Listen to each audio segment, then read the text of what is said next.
Hello दोस्तों, मेरा नाम अखिल है और मैं केरल के एक छोटे से शहर का रहने वाला हूं। आज मैं बहुत ही ज्यादा खुश हूं क्योंकि आज मेरे आर्मी बनने का सपना पूरा हो चुका है। मैं बचपन से ही बड़ा होकर एक आर्मी ऑफिसर बनना चाहता था और आज मेरे पास आर्मी का ज्वाइनिंग लेटर भी आ चुका है। इससे पहले मैं कॉलेज की पढ़ाई खत्म होने के बाद अपने बड़े भाई के रेस्टोरेंट में काम किया करता था।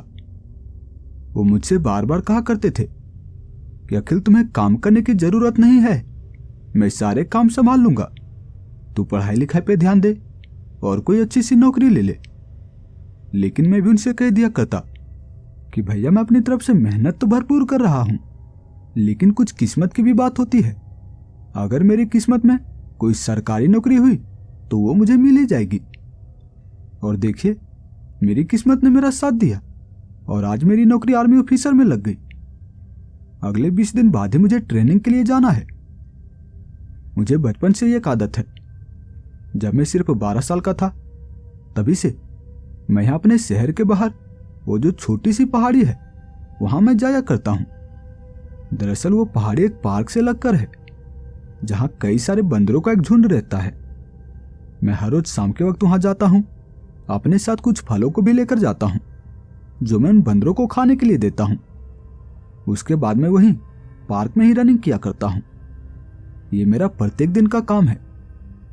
ऐसे ही जब मैं आज शाम के वक्त उस पार्क में गया हुआ था, यहाँ पार्क में बस गिने चुने ही लोग थे, क्योंकि ये पार्क शहर के बाहर होने के कारण यहाँ शाम के वक्त कम ही लोग आया करते हैं। हाँ, वो अलग की बात है कि जिस दिन त्योहार होता है उस दिन यहाँ पार्क में लोगों की भीड़ लगी होती है, लेकिन ऐसे तो यहाँ कम ही लोग आया करते हैं। शायद इसका कारण एक ये भी हो सकता है कि यहाँ सभी लोग जॉब किया करते हैं, जिस कारण उन्हें पार्क में आने का टाइम नहीं मिल पाता होगा। ऐसे ही मैं यहाँ शाम के वक्त पार्क में आया हुआ था। मैं अपने साथ लिफाफे में कुछ फलों को भी लेकर आया था जो मैं यहाँ के बंदरों को खाने के लिए दिया। उसके बाद मैं यहीं पार्क में रनिंग करना शुरू हो गया। देखते देखते सूरज पूरी तरह से डूब चुका था। आसमान में अंधेरा धीरे धीरे कर फैलता जा रहा था। कुछ ही देर में यहाँ पार्क की सारी लाइटें ऑन कर दी गई। मैं भी यहीं पार्क में रनिंग किए ही जा रहा था। जब तक पार्क को बंद करने का समय नहीं हो जाता, मैं तब तक यहाँ पार्क में ही रहता हूँ, रनिंग करता हूँ, एक्सरसाइज करता हूँ। उसके बाद मैं कुछ देर यहाँ पार्क में बैठकर ठंडी ठंडी हवाओं का आनंद लेता हूँ। उसके बाद ही मैं अपने घर जाता हूँ। ऐसे ही मैं यहाँ पार्क में रनिंग कर रहा था और कुछ ही देर में सभी लोग जो यहाँ पार्क में आए हुए थे वो सभी अपने अपने घर जा चुके थे। लेकिन मैं एक चीज नोटिस कर रहा था कि मैं जब से यहाँ पे आया हूँ तब से एक लड़की जो मेरी ओर बार बार देखे जा रही है, वो यहाँ पार्क में ही एक लोहे के चेयर पे बैठी हुई थी और वो बार बार मेरी ओर ही देखे जा रही थी। जब मैं उससे ऐसा करता देख लेता तब वो अपनी नजरें दूसरी ओर कर लेती। मैं से ही कुछ देर तक वहां पे एक्सरसाइज करता रहा। उसके बाद मैं चलता हुआ उस लड़की के पास जाने लगा। वो लड़की मुझे अपनी ओर आता देख अपने फोन को चलाना शुरू हो गई थी। वो मुझे ये दिखाना चाहती थी कि जैसे उसका ध्यान मेरे ऊपर था ही नहीं। मैं चलता हुआ उसके पास गया और वहीं लोहे के कुर्सी पे बैठ गया। उस लड़की के बगल में एक पानी से भरा बोतल रखा हुआ था। मैं उस बोतल को उठाया और पानी पीने लगा। मुझे ऐसा करता देख वो लड़की मेरे चेहरे की ओर देखे जा रही थी। शायद उसे ऐसा लग रहा होगा कि कैसा लड़का है, मुझसे बिना पूछे ही मेरे बोतल का पानी पी गया। मैं पानी पिया और उस बोतल के ढक्कन को बंद करते हुए कहने लगा, देखिए, मुझे माफ कीजिएगा, मैं आपसे बिना पूछे ही आपके बोतल का पानी पी गया। मुझे प्यास इतनी ज्यादा लगी थी। अब मेरे इस बात को सुनकर वो लड़की अपना सर थोड़ा सा नीचे झुका जमीन की ओर देखने लगी थी। वो मुझसे कुछ बोल नहीं रही थी, बस चुपचाप जमीन की ओर देखे जा रही थी। मैं उससे कहने लगा, क्या हुआ, आप चुप क्यों हैं, कुछ तो बोलो। तब वो कहने लगी थी, कोई बात नहीं, आप पानी पी गए, कोई बात नहीं, आप उतनी देर से एक्सरसाइज कर रहे थे, आपको प्यास तो लगी गई होगी ना।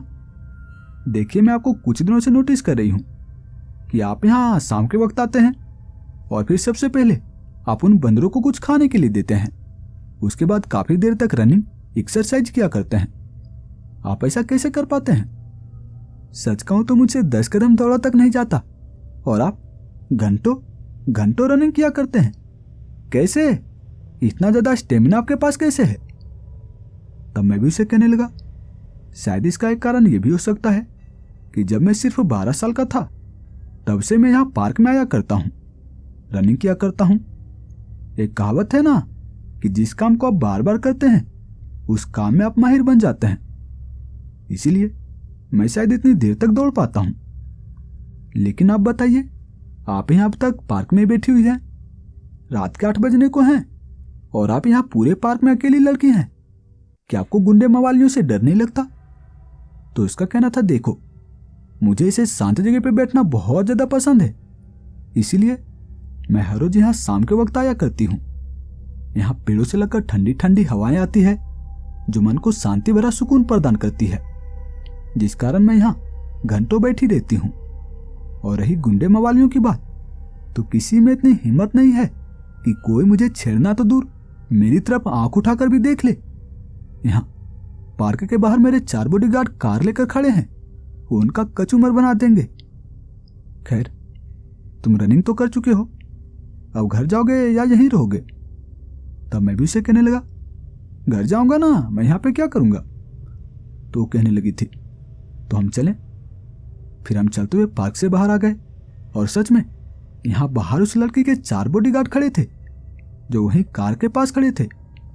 शायद इस लड़की ने ही उन बॉडीगार्ड्स को पार्क के अंदर आने से मना किया होगा। वो लड़की कार में जाकर बैठ गई और कार की खिड़की से झांक कहने लगी, ठीक है भाई, मैं चलती हूं, तुम भी अपने घर जाओ। उस लड़की के इतना बोलते ही कार आगे की ओर बढ़ चला। अब मैं भी अपनी बाइक पे जाकर बैठा और बाइक को चलाता हुआ अपने घर की ओर बढ़ चला।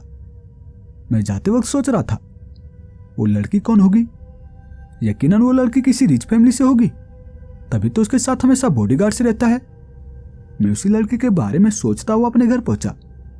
मेरी माँ वो मुझे देखते ही कहने लगी थी, बेटा तुम अपनी आदत बदल लो, शाम के वक्त जाते हो और इतनी देर रात घर आते हो। तुम्हें पता है रात के 9 बजने को हैं, जा फटाफट फ्रेश हो जा, उसके बाद हम खाना खाएंगे। मैं भी नहा धोकर फ्रेश हो गया और अब मुझे भूख भी जोरों की लग चुकी थी। भाभी जब तक किचन में खाना बना ही रही थी, मैं उन्हें आवाज लगाते हुए कहने लगा, भाभी खाना रेडी है क्या? मुझे भूख जोरों की लगी है। तब भाभी कहने लगी थी, बस 2 मिनट रुक जाओ, उसके बाद हम साथ में खाना खाएंगे। फिर कुछ ही देर बाद हम खाना खाए और मैं अपने कमरे में जाकर सो गया। सुबह हुई, सुबह में फटाफट फ्रेश होकर खाना वाना खाकर भैया के पास रेस्टोरेंट चला गया। वो मुझे देखते ही कहने लगे थे, तुम क्यों आ गए? चलो कोई बात नहीं, अब आ ही गए तो तुम यहाँ काउंटर पर बैठो, मैं कुछ ही देर में आता हूँ। मुझे यहीं शहर में काम है, मैं कुछ ही घंटों में वापस आ जाऊंगा। मैं भी उनसे कह दिया, देखिए शाम होने से पहले पहले वापस आ जाइएगा, वरना मैं रेस्टोरेंट बंद करके चला जाऊंगा। हालांकि मैं ये बात उनसे मजाक में ही कहा था, लेकिन वो भी मान गए। फिर मैं वहीं दिन भर रेस्टोरेंट में ही बैठा रहा और शाम के वक्त जब भैया वापस आ गए थे तब मैं रेस्टोरेंट से बाहर निकला। मैं वहीं एक फलों की दुकान से कुछ फल को खरीदा और फिर मैं उसी पार्क में पहुंच गया। वहां आज भी वो लड़की आई हुई थी। वो मुझे देखते एक प्यारा सा स्माइल दिया और मैं भी उसकी ओर देखकर मुस्कुरा दिया। फिर मैं अपने साथ लाए उन फलों को बंदरों को खाने के लिए दे दिया और फिर मैं वहीं रनिंग करना शुरू हो गया। मैं कुछ देर तक रनिंग एक्सरसाइज करता रहा। देखते देखते यहाँ अंधेरा छा चुका था और वो लड़की अभी वहां चेयर पर बैठी हुई थी। मैं चलता हुआ उसके पास गया और वहीं उसके बगल में ही कुर्सी पे बैठ गया। तब वो लड़की वो मुझे पानी का बोतल देते हुए कहने लगी, ये लो, आज तुम्हें पानी नहीं पीना? मैं भी उसकी ओर देख मुस्कुराते हुए कहने लगा, थैंक यू। फिर मैं पानी पिया और आपस में बातें करना शुरू हो गए। वो लड़की मुझसे पूछ रही थी, तुम करते क्या हो, लाइफ में तुम्हारा गोल क्या है? तब मैं भी उससे कहने लगा, देखो मैं करता वर्ता कुछ नहीं हूं, मेरे कॉलेज की पढ़ाई खत्म हो चुकी है और अभी मैं पूरी तरह से निकम्मा हूं। और रही मेरे गोल की बात, तो मेरे सपने तो बहुत बड़े हैं, लेकिन शायद ही मैं अपने सपने को पूरा कर पाऊंगा। तब वो लड़की मुझसे पूछने लगी थी, तुम्हारा सपना क्या है, आखिर तुम बनना क्या चाहते हो? तब मैं भी उसे कहने लगा, वैसे तो मैं देश का पीएम बनना चाहता हूं, प्रधानमंत्री, लेकिन अगर मैं अपने राज्य का सीएम भी बन गया तो भी मेरे लिए सही रहेगा। तब वो लड़की मेरे चेहरे की ओर देख मुस्कुराते हुए कहने लगी, तुम्हारा सपना तो बहुत बड़ा है, काश तुम्हारा सपना पूरा हो। तब मैं भी उसे कहने लगा, अरे नहीं यार, मैं सीएम पीएम नहीं बनना चाहता, बस मैं तुमसे मजाक कर रहा था, वैसे भी सीएम पीएम बनना मेरे बस की बात थोड़ी ना है। तब वो लड़की मुझसे कहने लगी थी, मुझे पता है कि तुम मजाक ही कर रहे थे। वो लड़की इतना बोल ही रही थी कि तभी एक बंदर पेड़ों के ऊपर से छलांगे मारते हुए आया और इस लड़की के दुपट्टे को खींच फिर से पेड़ के ऊपर चढ़ गया। हम दोनों वहीं अपनी अपनी जगह पर खड़ा उस बंदर की ओर देखे जा रहे थे। तब वो लड़की मुझसे कहने लगी थी, अब क्या होगा, क्या वो बंदर मेरा दुपट्टा वापस करेगा? तब मैं उसे कहने लगा, रुको मैं कुछ करता हूं।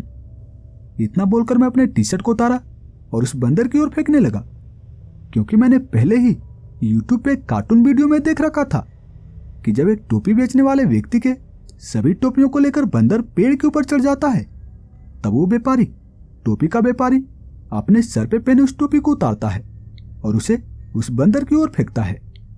अब बंदर होते ही नकलची हैं, जिस कारण वो भी ऐसा ही करते हैं और एक एक कर सभी टोपियां उस व्यापारी के पास आ जाता है। मैं भी ऐसा ही कर रहा था। मैं अपनी टी शर्ट इतनी जोर से भी नहीं फेंक रहा था कि मेरी टी शर्ट वहीं पेड़ में ही अटक जाए। मुझे ऐसा करते देखो लड़की हंस पड़ी थी। उसका कहना था, ये क्या कर रहे हो, ये कहानी वाली ट्रिक यहां काम करेगी क्या? देखो तुम उन बंदरों को अपने पास बुलाओ, तुम उसे प्रत्येक दिन खाना खिलाते हो, जिस कारण वो बंदर भी तुम्हारे पास आएंगे। तुम एक बार ऐसा करके देखो तो। तब मैं भी उसे कहने लगा, हाँ यार, मैंने तो ये सोचा ही नहीं था। अब मैं भी ऐसा ही किया और सच में वो बंदर मेरे पास आया और तब मैं उसके हाथ से इस लड़की का दुपट्टा ले लिया। वो बंदर फिर से छलांगे मारता हुआ पेड़ के ऊपर चढ़ चुका था और तब मैं उस लड़की को उसका दुपट्टा देते हुए कहने लगा, अच्छा हुआ कि ये बंदर तुम्हारा दुपट्टा वापस कर दिया, वरना तुम्हारे घर वाले क्या सोचते कि 4-4 बॉडीगार्ड होने के बाद भी कोई तुम्हारा दुपट्टा ले गया। तब वो लड़की अपने बदन पे दुपट्टे को रखते हुए कहने लगी थी, ऐसा कुछ नहीं है, वैसे तुम्हारा नाम क्या है? तब मैं भी उसे कहने लगा, अखिल, मेरा नाम अखिल है।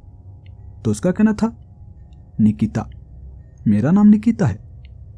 अच्छा, मैं तुमसे एक बात पूछना चाहती हूं, क्या तुम जवाब दोगे? तब मैं भी उसे कहने लगा, पूछो।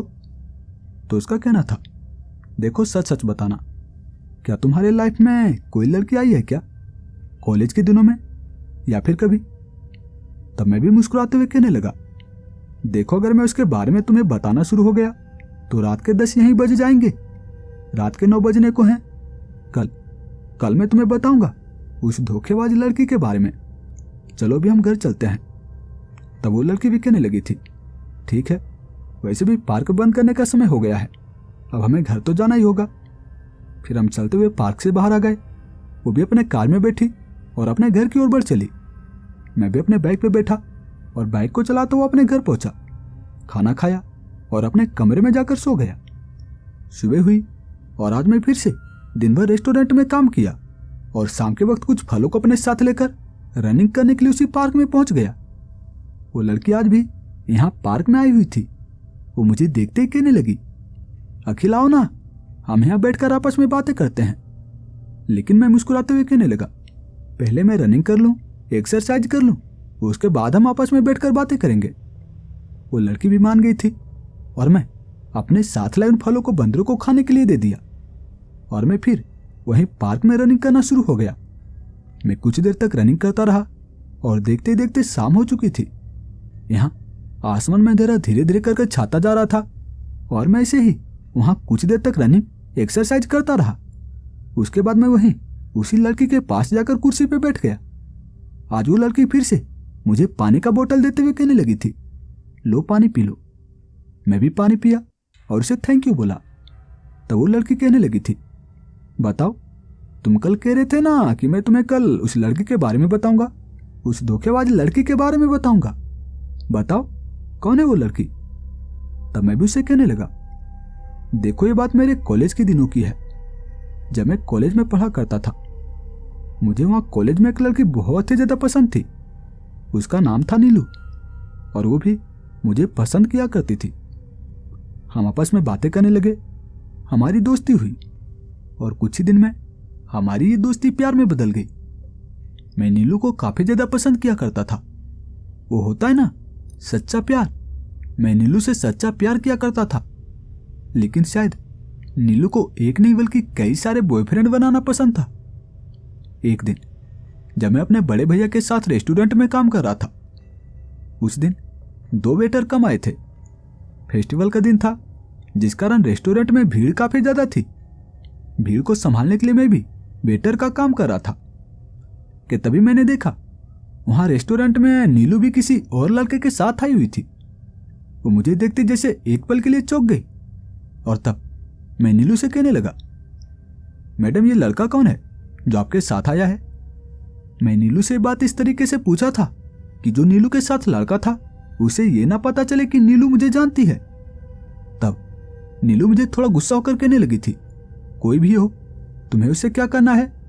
तुम यहाँ रेस्टोरेंट में वेटर का काम करते हो या फिर आए हुए कस्टमर से ऐसे बात करते हो, उसके बारे में पूछते हो? देखो मैं तुम्हारे मालिक से शिकायत कर दूंगी। ये मेरा बेस्ट फ्रेंड है और हाँ, आइंदा तुम किसी ऐसे कस्टमर से पूछ मत लेना, वरना वो तुम्हें थप्पड़ लगा देंगे। नीलू मुझसे ऐसा कह रही थी और मैं भी समझ गया था कि ये जो लड़का नीलू के साथ आया है, ये लड़का नीलू का बेस्ट फ्रेंड है। लेकिन मैं थोड़ी देर के लिए सोचने भी लगा था कि क्या कोई लड़की अपने बेस्ट फ्रेंड के साथ डिनर पे आती है। मैं नीलू से ज्यादा बात भी नहीं करना चाहता था, क्योंकि हाँ, रेस्टोरेंट में मेरे भैया थे। वो मुझे से किसी लड़की से ज्यादा देर तक बात करते हुए देख लेते तो मुझसे सवाल करते कि तुम मुझसे इतनी देर तक बातें क्यों कर रहे थे? यहाँ रेस्टोरेंट में इतनी ज्यादा भीड़ है और तुम एक कस्टमर से इतनी देर तक बात कर रहे थे। इसीलिए मैं नीलू से ज्यादा देर तक बातें भी नहीं करना चाहता था। मेरे बड़े भैया है ही ऐसे, पहले तो मुझसे कहते कि तुम्हें काम करने की जरूरत नहीं है और बाद में वो मुझसे दबा कर काम करवाते हैं। शायद सभी छोटे भाइयों के साथ ऐसा ही होता है। कुछ ही देर में नीलू वहां से डिनर करके जा चुकी थी और ऐसे ही समय बीता। लेकिन एक दिन जब मैं अपने कॉलेज में था, उस दिन नीलू कॉलेज नहीं आई थी। मैं उसी के बारे में सोच रहा था कि आखिर आज नीलू कॉलेज क्यों नहीं आई। लंच टाइम था कि तभी मेरा एक दोस्त भागते हुए मेरे पास आया और वो मुझसे कहने लगा, भाई नीलू तुम्हारी गर्लफ्रेंड है ना? तब मैं भी उससे कहने लगा, हाँ नीलू मेरी गर्लफ्रेंड है। क्यों, क्या हुआ? तो उसका कहना था, अखिल देख, नीलू तुम्हें चीट कर रही है। मैं अभी अभी अपनी आंखों से देख कर आ रहा हूं। नीलू यहीं अपने कॉलेज के पास वाले रेस्टोरेंट में किसी और लड़के के साथ चिपक कर बैठी हुई है। मेरा वो दोस्त मुझसे ऐसा कह रहा था और उसकी बातें सुन मुझे बहुत ज्यादा गुस्सा आ गया था। मैं उससे कहने लगा, क्या सच में तुमने अपनी आंखों से देखा है? तब उसका कहना था, हाँ। मैं उससे कहने लगा, क्या वो दोनों अभी भी वहीं रेस्टोरेंट में हैं या फिर वहां से जा चुके हैं? तो उसका कहना था, नहीं, वो दोनों अभी भी शायद उसी रेस्टोरेंट में होंगे। तब मैं भी उससे कहने लगा, चल मेरे साथ। तब वो भी मेरे साथ आया और जब मैं वहां रेस्टोरेंट में पहुंचा तो मैंने देखा कि सच में वो दोनों आपस में चिपक कर बैठे हुए थे और बातें कर रहे थे। मैं नीलू के पास गया और उसके बगल में वो जो लड़का था उसके गर्दन को पकड़ उसे पीछे धकेल दिया और तब मैं नीलू से कहने लगा, तुम मुझे चीट कर रही थी, तुम मुझे धोखा दे रही थी। तुम्हें पता मैं तुम्हें कितना ज्यादा पसंद किया करता था। तो उसका कहना था, देखो मैं किसी ऐसे लड़के से प्यार नहीं कर सकती जो एक मामूली सा वेटर हो, मामूली सा वेटर का काम करता हो। तब मैं उससे कहने लगा, मतलब वेटर का काम करना बुरी बात है ना? देखो हम जैसे वेटर ही हैं जिसके वजह से तुम यहाँ रेस्टोरेंट में आकर इतने अच्छे से खाना खा पाती हो, आराम से बैठकर खाना खा पाती हो, वरना तुम्हें खुद से एक खाना निकाल कर खाना पड़ेगा और बोल रही हो कि वेटर का काम करना बुरी बात है। वैसे मैं तुम्हारी जानकारी के लिए बता दूं कि जिस रेस्टोरेंट में तुम दोनों डिनर करने के लिए गए थे, जहां पर मैं वेटर का काम कर रहा था, वो रेस्टोरेंट ही मेरा है।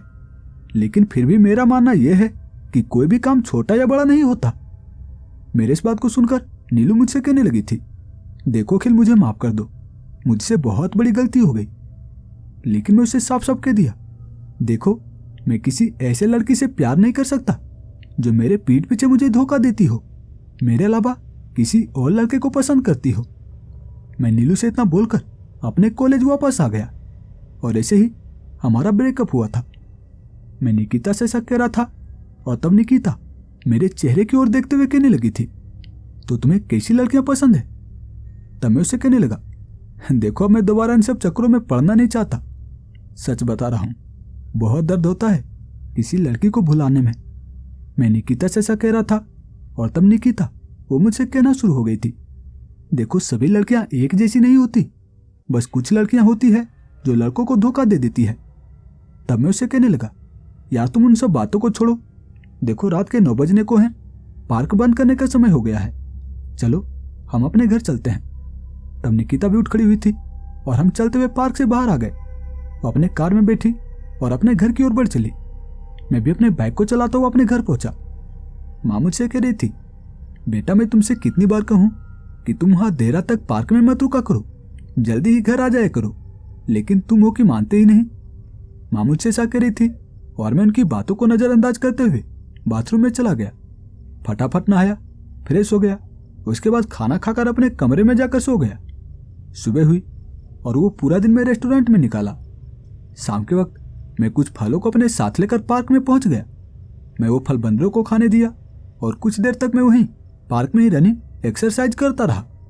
उसके बाद मैं फिर से निकिता के पास जाकर बैठ गया, उससे बातें करना शुरू हो गया। अब ऐसे ही हर रोज का काम था। मैं दिन भर रेस्टोरेंट में काम करता, रेस्टोरेंट में निकालता और शाम के वक्त पार्क में चला जाता, कुछ देर तक रनिंग एक्सरसाइज करता, उसके बाद निकिता के पास बैठ उससे बातें करता। अब ऐसे ही हर रोज का काम हो गया था। निकिता थी बहुत सुंदर और उसकी बातें उससे भी ज्यादा प्यारी। ऐसे ही समय बीता, दिन बीते और आज 19वां दिन है। कल ही मुझे आर्मी की ट्रेनिंग के लिए जाना है। मैं आज का दिन रेस्टोरेंट में निकाला और शाम के वक्त कुछ फलों को अपने साथ लेकर वहीं पार्क में पहुंच गया। मैं वो फल बंदर को खिलाया और कुछ देर तक रनिंग एक्सरसाइज करने के बाद मैं फिर से निकिता के पास आकर बैठ गया। मैं निकिता से बातें कर रहा था, लेकिन पता नहीं क्यों आज निकिता बार बार मेरे चेहरे की ओर ही देखे जा रही थी। जब वो मेरे चेहरे की ओर देखती तो वो काफी देर तक मेरे चेहरे की ओर देखती ही रहती। मुझे शर्म आ जाती थी, जिस कारण मैं अपनी नजरें नीचे कर लेता। वो बार बार ऐसे ही किए जा रही थी और तब मैं उसे पूछने लगा, क्या हुआ, तुम मुझसे कुछ कहना चाहती हो क्या?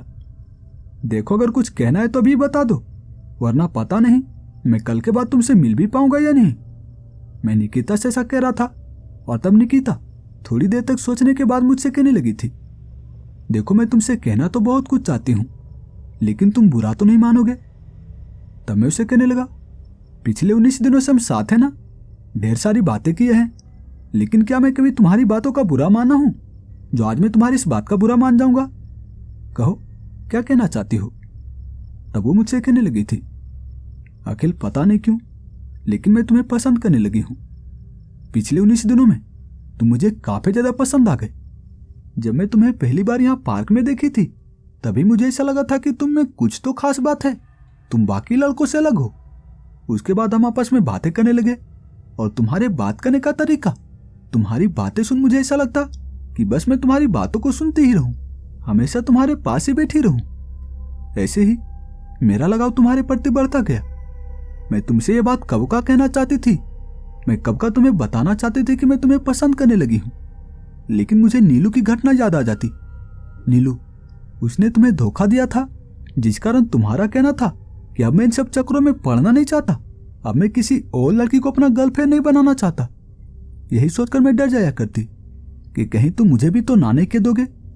यही सोचकर मैं अब तक तुमसे ये बात नहीं कह पाई थी, लेकिन आज जब तुम मुझसे पूछ रहे थे कि तुम्हें मुझसे कुछ कहना है क्या, क्योंकि मैं कल के बाद तुमसे मिल नहीं पाऊंगा, तब मैं रह नहीं पाई और तुमसे ये बात कह डाली। देखो मना मत करना प्लीज, देखो ना मत बोलना, मैं तुमसे बहुत ज्यादा प्यार करती हूँ, देखो मना मत करना। निकिता मुझसे ऐसा कह रही थी और उसकी बातें सुन मैं हंस पड़ा था। मैं उससे कहने लगा, क्या यार तुम भी, देखो हम अच्छे दोस्त बन सकते हैं, लेकिन ये गर्लफ्रेंड बॉयफ्रेंड, देखो मैं दोबारा इन सब चक्करों में पड़ना नहीं चाहता। बहुत दुख होता है जब कोई लड़की हमें धोखा देकर जाती है। पहले तो वो वादे करती है कि मैं 7 जन्मों तक तुम्हारे साथ ही रहूंगी और बाद में एक जन्म भी साथ नहीं रहती है। देखो, इन सब चक्करों से बढ़िया है कि हम अच्छे दोस्त बन जाते हैं ना। गर्लफ्रेंड बॉयफ्रेंड क्यों बनना है हमें?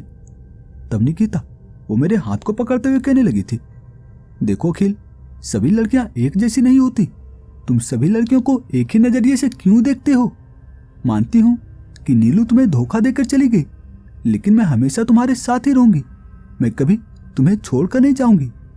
निकिता मुझसे ऐसा कह रही थी और मैं उसे साफ साफ मना कर दिया। मेरे इस बात को सुनकर निकिता वो थोड़ी सी मायूस हो गई थी। उसकी आंखों में आंसू आ गए थे और मैं उसे कहने लगा, देखो इसमें रोने की क्या बात है? हम अच्छे दोस्त बन जाते हैं ना। देखो, हम गर्लफ्रेंड बॉयफ्रेंड नहीं बन सकते, मतलब नहीं बन सकते। मैं निकिता से ऐसा कह रहा था और निकिता अपने सर को झुकाए रोए जा रही थी। अब मैं उसके हाथ को पकड़ते हुए कहने लगा, क्या हुआ? तुम रो क्यों रही हो? देखो, इसमें इतना बुरा मानने की क्या बात है? तब निकिता कहने लगी थी, अखिल, तुम ऐसे पहले लड़के हो जिससे मैंने ये कहा है कि मैं तुम्हें पसंद करती हूं। मैं शायद तुम्हारे बिना नहीं रह सकती, लेकिन तुमने मेरे प्यार की कदर ही नहीं की। चलो कोई बात नहीं। वैसे तुम कल कहाँ जा रहे हो? तुम आज के बाद मुझसे मिल क्यों नहीं सकते? तब मैं उसे कहने लगा, ये हुई ना बात, तुम रोए ही जा रही थी। देखो, मैं कल आर्मी की ट्रेनिंग पे जा रहा हूं। मेरी नौकरी आर्मी में लगी है और मैं आर्मी की ट्रेनिंग के लिए कल जा रहा हूं। अगले 6 महीने तक मेरी बेसिक ट्रेनिंग होगी, उसके बाद ही मुझे 1 महीने की छुट्टी दी जाएगी।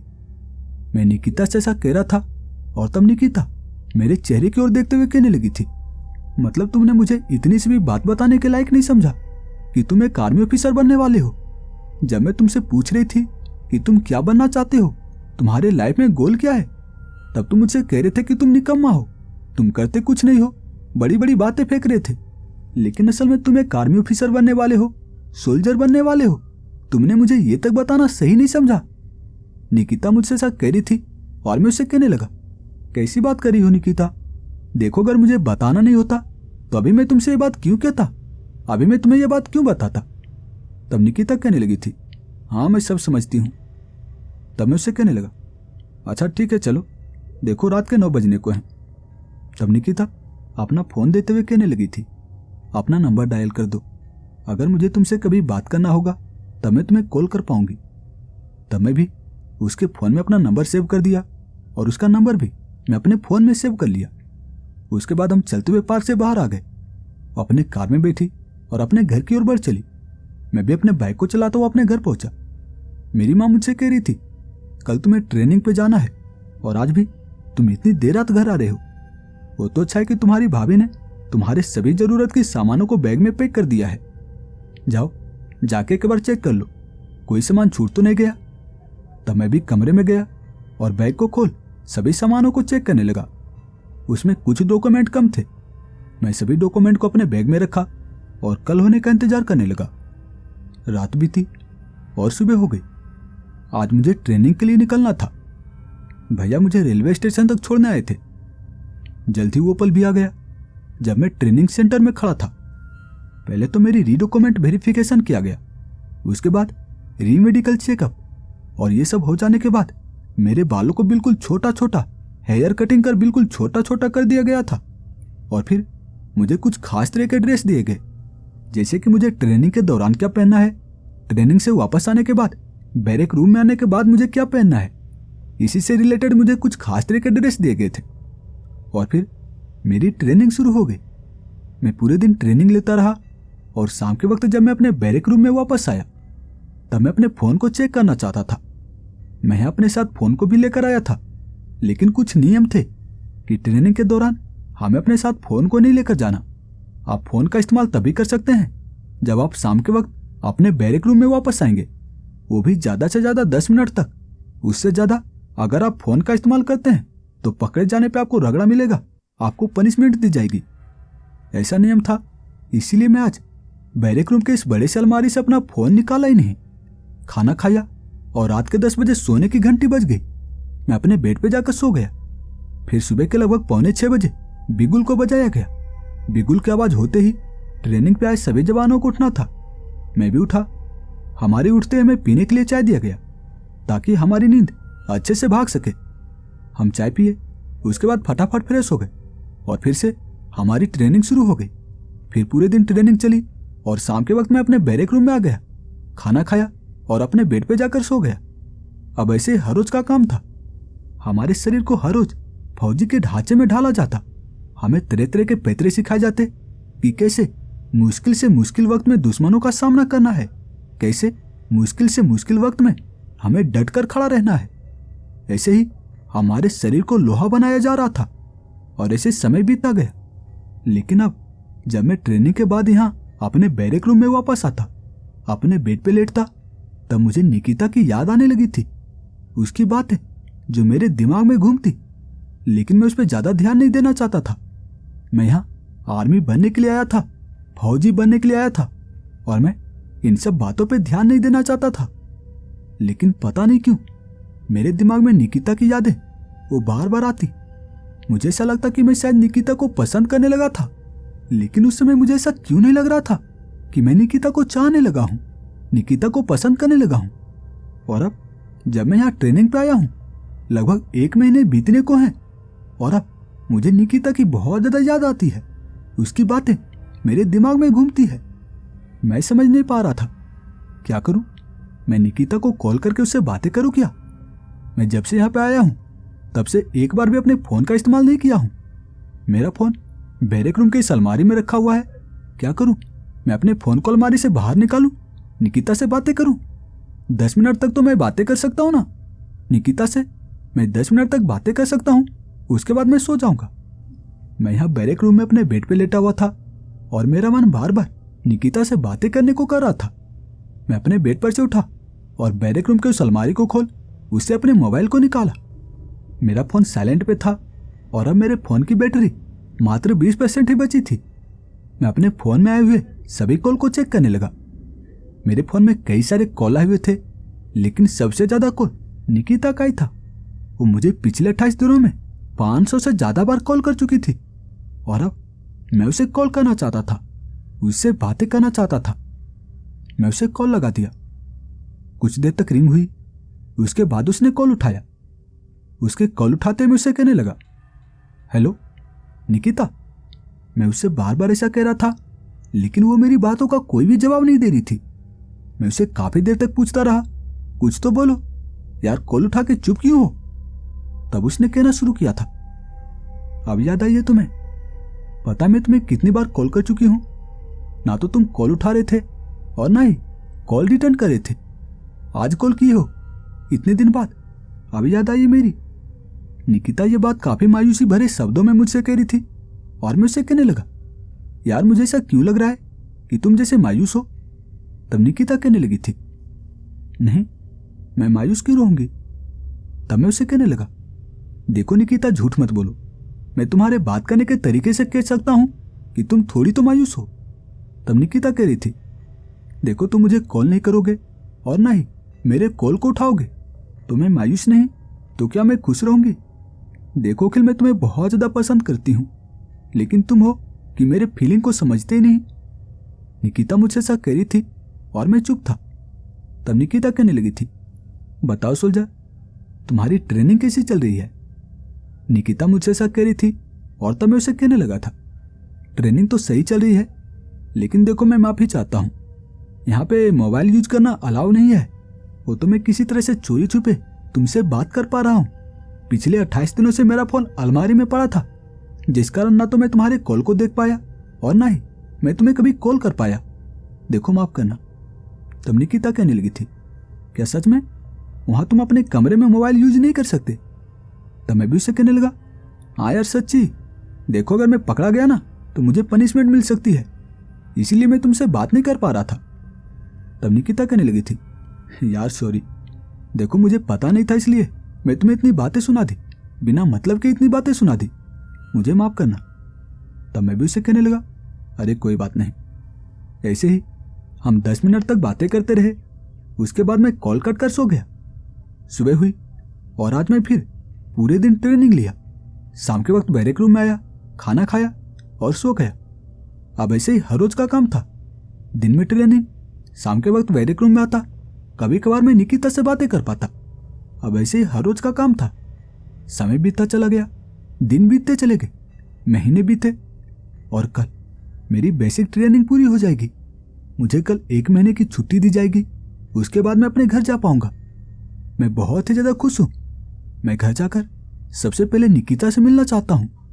पता नहीं मुझे क्यों इन 6 महीनों में ऐसा लगने लगा है कि शायद मैं अब निकिता से दूर नहीं रह सकता। मैं निकिता से दूर नहीं रहना चाहता।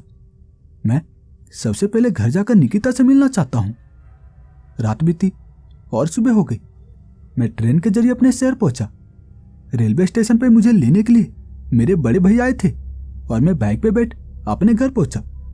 मेरे घर वाले मुझे देख बहुत ही ज्यादा खुश थे। मैं भी खुश था। पूरा दिन बीता और शाम के वक्त मैं उसी पार्क में चला गया। मैं पार्क में पहुंचते ही निकिता को कॉल लगा दिया। मैं निकिता से कह रहा था, कहाँ हो, आज पार्क नहीं आई हो? तब निकिता कह रही थी, क्या तुम आए हो? तुम्हारी ट्रेनिंग खत्म हो गई? तब मैं भी उसे कहने लगा, हाँ मुझे 1 महीने की छुट्टी मिली है, आओ मैं यहीं पार्क में हूं। तब निकिता भी बहुत ही ज्यादा खुश थी और कुछ ही देर में वो अपनी कार से यहाँ पार्क में पहुंची। उसकी नजर जैसे मेरे ऊपर पड़ी, वो भागते हुए मेरे पास आई और मेरे गले से लिपट गई। मैं भी उसे दूर नहीं करना चाहता था। मैं भी उसे पसंद तो करने लगा था, लेकिन मैं अब तक उससे ये बात नहीं कह पाया था। मैं निकिता से कहने लगा, देखो निकिता, मैं भी तुम्हें पसंद करने लगा हूं। पता नहीं क्यों पहले मुझे ऐसा नहीं लगा करता था कि मैं तुम्हें पसंद करूंगा, मैं किसी लड़की को पसंद कर पाऊंगा, लेकिन अब मुझे ऐसा लगने लगा है कि शायद मैं तुम्हारे बगैर नहीं रह पाऊंगा। तब निकिता का कहना था, क्या सच्ची में? तब मैं भी कहने लगा, हाँ सच में, मैं तुमसे बहुत ज्यादा प्यार करने लगा हूं। पता नहीं ये कैसे हुआ, लेकिन हो गया। तो निकिता का कहना था, तो चलो मैं तुम्हें अपने डैडी से मिलवाती हूँ, अपने पिताजी से तुम्हें मिलवाती हूँ, हम उन्हें अपने बारे में बताएंगे। तब मैं उसे कहने लगा, अरे नहीं, मैं अपने घर वालों को तुम्हारे पिताजी के पास भेजूंगा, उनसे बातें करने के लिए कहूंगा, और तुम भी अपने पिताजी को मेरे बारे में बताओ। मैं कल ही अपने घर वालों को तुम्हारे घर भेजता हूँ और हमारे रिश्ते के बारे में बात करने के लिए कहता हूँ। निकिता भी मान गई थी और आज शाम के वक्त थी जब मैं अपने घर पहुंचा तो मैं अपने घर वालों को निकिता के बारे में बता दिया। मेरे घर वाले भी खुश थे, चलो तुम्हें कोई तो लड़की पसंद आई। फिर अगले ही दिन मेरे घर वाले मुझे अपने साथ लेकर निकिता के घर पहुंच गए। निकिता के पिताजी भी हमारी शादी को मान गए थे।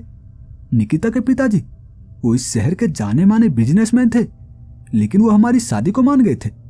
वो भी खुश थे और अगले 6 महीने बाद ही हमारी शादी है, क्योंकि अभी भी मेरी एडवांस ट्रेनिंग बाकी है जो अगले 3 महीने तक चलेगी। उसके बाद मेरी पोस्टिंग हो जाने के बाद मैं 2 महीने तक ड्यूटी करूंगा। उसके बाद ही मैं कुछ दिनों की छुट्टी ले सकता हूं। इसीलिए मैंने प्लान किया था कि अगले 6 महीने बाद ही हम शादी करेंगे। निकिता के पिताजी भी मान गए थे और हमारे घर वाले भी राजी थे। समय बीता और 6 दिन बाद ही जब मैं निकिता से फोन पे बातें कर रहा था, निकिता का कहना था कि मैं अपनी कार को चलाते हुए शहर जा रही हूं। मैं निकिता से कह रहा था, निकिता पहले कार चला लो, उसके बाद हम बाद में बातें करते हैं। तो निकिता का कहना था, अखिल कोई बात नहीं, हम बातें कर सकते हैं, मैं कार थोड़ा ध्यान से चला रही हूं। मैं निकिता से कह रहा था, आज तुम्हारा बॉडीगार्ड तुम्हारे साथ नहीं है क्या, कहाँ गया वो? तो निकिता का कहना था, देखो मैं हर छोटी छोटी चीज के लिए अपने बॉडीगार्ड को साथ लेकर नहीं जा सकती। मुझे यहीं पास के एक मॉल में कुछ काम था, मुझे कुछ सामान खरीदना है, इसीलिए मैं अकेली अपने कार को चलाते हुए मॉल जा रही हूँ। मैं निकिता से कह रहा था, तो ठीक है, फिर तुम पहले मॉल पहुंच जाओ, उसके बाद कॉल करना, तब हम बातें करेंगे। इतना बोलकर मैं कॉल कट कर दिया। उसके बाद मैं इंतजार करने लगा, निकिता कब तक मॉल पहुंचेगी, उसके बाद वो मुझे कॉल करेगी और हम बातें करेंगे। मैं इंतजार करता रहा, घंटों बीत गए, लेकिन निकिता का कॉल नहीं आया।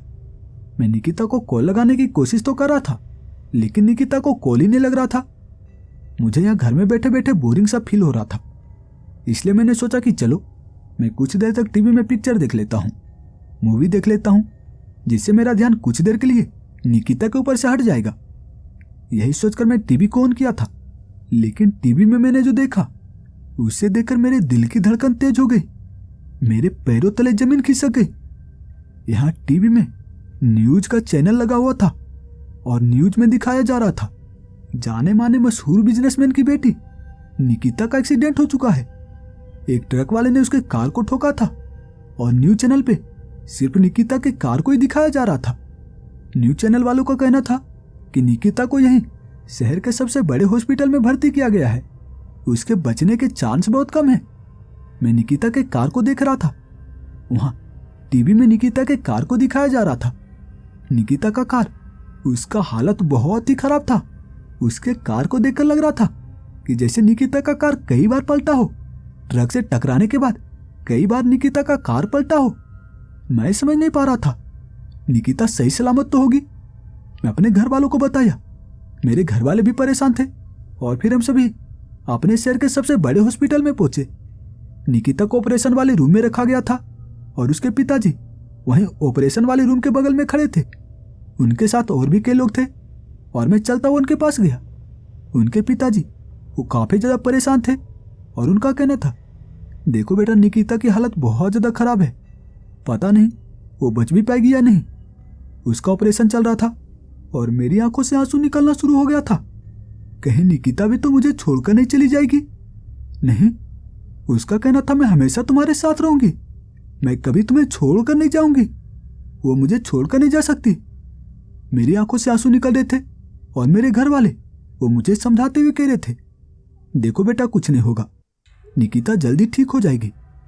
मेरे घर वाले मुझे समझा रहे थे और निकिता के पिताजी भी, वो भी मुझे ढाढ़स दे रहे थे, देखो कुछ नहीं होगा, निकिता ठीक हो जाएगी। लेकिन मेरा मन मान नहीं रहा था। मैं निकिता को एक बार देखना चाहता था, लेकिन किसी को ऑपरेशन थिएटर के अंदर जाने की इजाजत थोड़ी ना थी। मैं वहीं ऑपरेशन थिएटर के बगल में खड़ा रहा। कुछ देर बाद डॉक्टर बाहर आए और वो काफी ज्यादा मायूस थे। उनके चेहरे को देख मेरे दिल की धड़कन बढ़ती जा रही थी। मैं डॉक्टर से कहने लगा, क्या हुआ, निकिता ठीक तो है ना? लेकिन डॉक्टर का कहना था, देखिए माफ कीजिए, मैं निकिता को बचा नहीं पाया। उसके सर में काफी ज्यादा चोट आई थी, जिस कारण उसे बचाना मुश्किल ही नहीं बल्कि नामुमकिन था। मैं निकिता को बचा नहीं पाया, मुझे माफ कीजिए। डॉक्टर ऐसा कह रहे थे और मेरी आंखों से आंसू निकलना शुरू हो गया था। मैं अपने आप पे काबू नहीं कर पा रहा था। मैं निकिता को देखना चाहता था।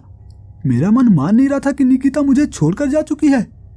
मैं ऑपरेशन थिएटर के अंदर जाना चाहता था, लेकिन तभी एक नर्स निकिता की लाश को ऑपरेशन थिएटर से बाहर लेकर आई। निकिता की लाश एक पहिए वाली बेड पर रखा हुआ था और उसके पूरे शरीर को एक सफेद रंग की चादर से ढका गया था। मैं निकिता को देखना चाहता था।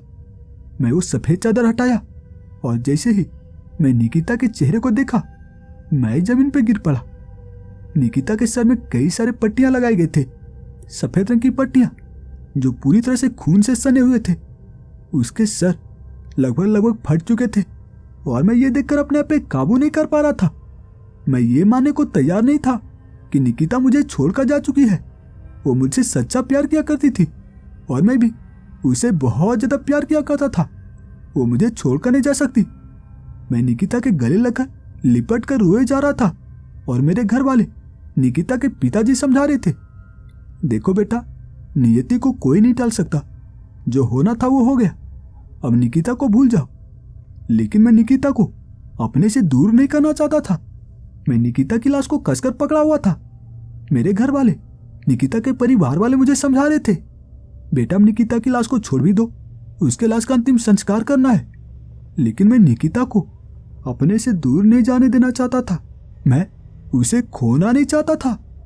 मैं उसे कसकर पकड़ा हुआ था और निकिता के पिताजी मुझे समझा रहे थे, देखो बेटा, अब कुछ नहीं हो सकता। देखो, मुझे भी निकिता को खोने का बहुत दुख है, लेकिन अब तुम्हारे से कहने से निकिता वापस थोड़ी ना जाएगी। मैं निकिता के पिताजी से साफ साफ कह दिया, देखिए, मैं निकिता को दूर नहीं कर सकता, ये मरने के बाद भी मेरे साथ ही रहेगी। मैं निकिता की लाश को कसकर पकड़ा हुआ था और तब मेरे घर वाले, निकिता के घर वाले मुझे छुड़ाने की कोशिश करने लगे, निकिता को मुझसे दूर ले जाने की कोशिश करने लगे, लेकिन मैं निकिता को छोड़ ही नहीं रहा था। अंत में निकिता के पिताजी के बॉडीगार्ड जो उनके साथ ही खड़े थे, वो मुझे छुड़ाए थे। 4 बॉडीगार्ड मिलकर मुझे छुड़ाया था और वो निकिता को मुझसे हमेशा हमेशा के लिए दूर लेकर चले गए। मैं निकिता के घर जाना चाहता था, उसके अंतिम संस्कार को देखना चाहता था, लेकिन सभी मुझे रोक रहे थे, वहां जाने से मुझे मना कर रहे थे। लेकिन मैं उसके घर पहुंच ही गया। निकिता की लाश को एक ताबूत में बंद किया जा रहा था। निकिता एक क्रिश्चियन फैमिली से थी, जिस कारण उसी रीति रिवाज से उसके शरीर को दफनाने का काम किया जाता। निकिता को एक ताबूत में रखा गया, उसे बंद किया गया और बाद में वहीं पास के कब्रिस्तान में उसकी लाश को ले जाकर दफना दिया गया और मिट्टी के ऊपर कई सारे मोमबत्तियों को लगा दिया गया। फिर कुछ ही देर में सभी लोग अपने अपने घर चले आए। मैं भी अपने घर चला आया, लेकिन मेरे दिमाग में कुछ और ही चल रहा था। रात हुई और रात के वक्त मैं अपने घर से बाहर निकल गया। मैं चलता हुआ उसी कब्रिस्तान में पहुंचा जहां पे निकिता की लाश को दफनाया गया था। मैं वहां पहुंचकर कब्र को खोदना शुरू हो गया। मैं कब्र को खोदा और निकिता की लाश को बाहर निकाल लिया और फिर आधी रात बीत जाने के बाद मैं निकिता की लाश अपने साथ लेकर घर आ गया, अपने कमरे में लेकर आ गया और फिर पागलों की तरह जमीन पे बैठ मैं निकिता की लाश से बातें करने लगा। मैं उससे बातें कर रहा था। मैं चाहता था कि निकिता मुझसे बात करे, मुझसे कुछ बोले, लेकिन निकिता मुझसे कुछ बोल ही नहीं रही थी। मैं पूरे रात वहीं निकिता के बगल में बैठा निकिता से बातें करने की कोशिश करता रहा, लेकिन निकिता वो मुझसे बात कर ही नहीं रही थी। मेरा मन मान नहीं रहा था कि निकिता मुझे छोड़कर जा चुकी है। मैं पूरी रात निकिता से बातें करने की कोशिश करता रहा, लेकिन उसने पूरी रात में एक भी शब्द मुझसे बोला तक नहीं। मैं निकिता से कहने लगा, निकिता तुम भी धोखेबाज निकली ना, तुम भी नीलू की तरह नहीं सही, लेकिन मुझे धोखा देकर तो गई ना, मुझे छोड़कर तो गई ना। मेरा दिमाग काम नहीं कर रहा था, जैसे मैं पागल होने को था। मैं पूरी रात निकिता से बातें करने की कोशिश करता रहा और फिर सुबह के वक्त मैं निकिता की लाश को वहीं अपने बेड के नीचे छुपा दिया और फिर अपने कमरे से बाहर निकल अपने कमरे के दरवाजे पे ताला लगा दिया। मेरे घर वाले पूछ रहे थे, आज तुमने अपने कमरे के दरवाजे पे ताला क्यों लगाया है? तब मैं भी उसे कहने लगा, बस ऐसे ही, मेरा मन था ताला लगाने का, इसलिए लगा दिया। कोई भी मेरे कमरे के दरवाजे को हाथ तक नहीं लगाएगा। मेरे घर वाले समझ नहीं पा रहे थे मैं ऐसी हरकतें क्यों करने लगा हूं। शायद मुझे निकिता को खोने का दुख है। मेरे घर वाले भी चुप थे। आज मैं पूरे दिन खाना तक नहीं खाया था। शाम हो चली थी। कुछ ही देर में अंधेरा छा गया और अंधेरा छाते ही सभी लोग अपने अपने कमरे में जाकर सो चुके थे और मैं भी अब अपने कमरे के दरवाजे को खोल कमरे के अंदर पहुंचा। मैं निकिता की लाश को बेड के नीचे से निकाला और फिर से उसके सामने बैठकर उससे बातें करने की कोशिश करने लगा, लेकिन निकिता वो मुझसे कुछ बोल नहीं रही थी। ऐसे वो पूरी रात निकला और अगली सुबह मैं फिर से निकिता की लाश को बेड के नीचे छुपा अपने कमरे से बाहर निकल गया। अपने कमरे के दरवाजे पे ताला लगा दिया और मेरे घर वाले समझ नहीं पा रहे थे मैं ऐसी हरकतें क्यों किए जा रहा हूं। ऐसे ही दिन बीता और अब मेरे घर वाले मुझसे सवाल करना शुरू हो गए थे। उनका कहना था, तुम्हारे कमरे से मान सड़ने की बदबू क्यों आती है? इतनी सड़न भरी बदबू तुम्हारे कमरे से क्यों आती है? मेरे घर वाले मेरे कमरे को चेक करना चाहते थे, लेकिन मैं किसी को भी अपने कमरे के अंदर जाने नहीं देना चाहता था। मेरी जिद के आगे मेरे घर वाले भी हार मान गए और ऐसे ही अब निकिता की लाश सड़ना शुरू हो गया था। उसकी लाश में कीड़े पड़ना शुरू हो गए थे, लेकिन मैं हर रोज हर रात के वक्त मैं निकिता से बातें करने की कोशिश करता, लेकिन निकिता वो मुझसे कुछ नहीं बोलती। लेकिन एक दिन जब मैं रात के वक्त निकिता से बातें करने की कोशिश कर रहा था, निकिता की लाश से कई सारे कीड़े जो उसके ताबूत से बाहर निकलकर मेरे कमरे के फर्श तक आना शुरू हो गए थे। लेकिन मैं निकिता के पास ही बैठा था। कई सारे कीड़े जो मेरे शरीर तक भी चढ़ना शुरू हो गए थे और तब मेरे कानों पे निकिता की आवाज सुनाई पड़ी। ये निकिता ही थी जो मुझसे कह रही थी, अखिल तुम ऐसा क्यों कर रहे हो? मैं पीछे पलट कर देखा क्योंकि आवाज मेरे पीछे से आई थी और तब मैंने देखा वहां मेरे सामने निकिता खड़ी थी। वो सफेद रंग के कपड़े में खड़ी थी और उसका चेहरा पूरी तरह से देखने में सफेद लग रहा था। मैं निकिता से कहने लगा, निकिता कहाँ गई थी तुम मुझे छोड़कर कहाँ चली गई थी? मुझे तुम्हारे ऊपर पूरा विश्वास था कि तुम मुझे छोड़कर नहीं जा सकती। तुम नीलू की तरह थोड़ी ना हो। मेरे घर वाले तुम्हारे घर वाले मुझे समझा रहे थे कि तुम मुझे छोड़कर जा चुकी हो, लेकिन मेरा मन नहीं माना और देखो तुम सच में मुझे छोड़कर नहीं गई हो। मैं उसे गले लगाना चाहता था, लेकिन निकिता मुझसे 2 कदम पीछे हट चुकी थी। उसकी आंखों में आंसू थे और मैं उससे कहने लगा, तुम रो क्यों रही हो? तुम्हारी आंखों में आंसू क्यों है? तब निकिता मुझसे कहने लगी थी, देखो अखिल मुझे माफ करना, इस जन्म में मैं तुम्हारी नहीं हो पाई। निकिता मुझसे ऐसा कह रही थी और मैं समझ नहीं पाया। मैं उससे कहने लगा, क्या तुम मेरी नहीं हो सकती? लेकिन क्यों? मैं भागता उसके पास गया और जैसे उसके हाथ को पकड़ना चाहा कि तभी मेरा हाथ उसके शरीर के आर पार हो रहा था। तब निकिता कहने लगी थी, समझ गए ना, देखो मेरी मौत हो चुकी है। मैं एक आत्मा हूं। आत्मा और इंसान का मिलन कभी नहीं हो सकता। अगर मेरी अगली जन्म हुई तो मैं ऊपर वाले से यही प्रार्थना करूंगी कि मुझे तुम्हारा ही साथ मिले और इस बार हमारा प्यार अधूरा ना रहे। तुम मुझे भूल जाओ और देश के लिए जियो। ये तुम क्या पागलों वाली हरकतें कर रहे हो? मेरे मृत शरीर को तुम अपने कमरे में लेकर आ गए हो। देखो मेरे शरीर सड़ने को है और तुम अभी मेरे शरीर के साथ बातें करने की कोशिश कर रहे हो। लेकिन अब ऐसा नहीं हो सकता। अगर हो सके तो मुझे इस जन्म के लिए माफ करना। अलविदा सुलझा।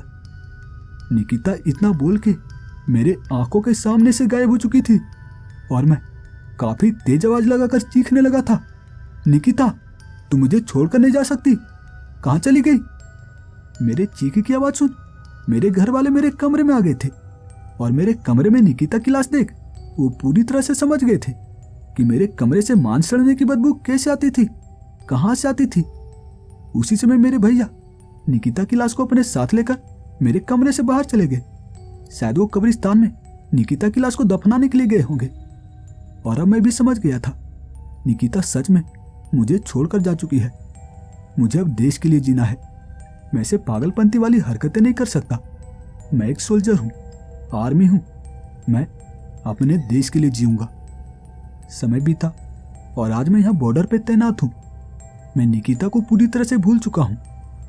लेकिन शायद कहते हैं ना कि सच्चे प्यार करने वाले को कभी भुलाया नहीं जा सकता।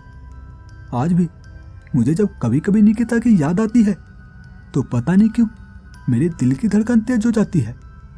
मैं कोशिश तो बहुत कर रहा हूं कि मैं निकिता को भूल जाऊं, लेकिन पता नहीं मैं निकिता को भूल भी पाऊंगा या फिर नहीं।